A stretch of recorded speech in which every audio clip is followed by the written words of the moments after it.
থানা পুলিশ মানেই টেনশন কাজ করে। কি জানি কিরকম হবে সেখানকার পরিবেশ। ভয়ে পান সাধারণ মানুষ থানায় যেতে। অন্তত অনেক ক্ষেত্রে এরকম ছবি এসেছে। কিন্তু পুলিশ স্টেশন যে আদর্শ হতে পারে তা দেখিয়ে দিল শ্রীরামপুর।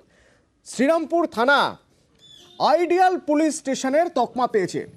দেশের 3টি থানাকে আদর্শ পুলিশ স্টেশনের জন্য চিহ্নিত করেছে স্বরাষ্ট্র মন্ত্রক। তার মধ্যে রয়েছে আমাদের এ রাজ্যের শ্রীরামপুর। গতকাল অ্যালেন পার্কের অনুষ্ঠানে মুখ্যমন্ত্রী জানালেন সে কথা। এবং আগামী 5ই জানুয়ারি ট্রফি তুলে দেবেন কেন্দ্রীয় স্বরাষ্ট্রমন্ত্রী অমিত শাহ।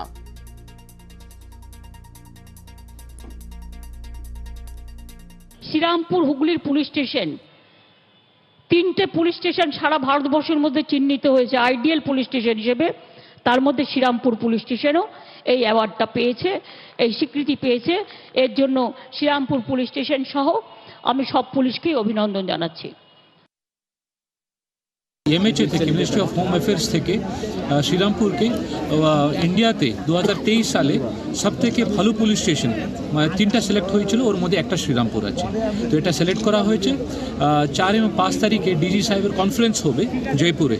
ওখানে ইউনিয়ন হোম মিনিস্টার উনি এই ট্রফিটা শ্রীরামপুর থানায় দেবেন। এটা কিন্তু আমাদের জন্য গর্বের বিষয়, ওয়েস্ট বেঙ্গল পুলিশের জন্য এটা গর্বের বিষয় আছে।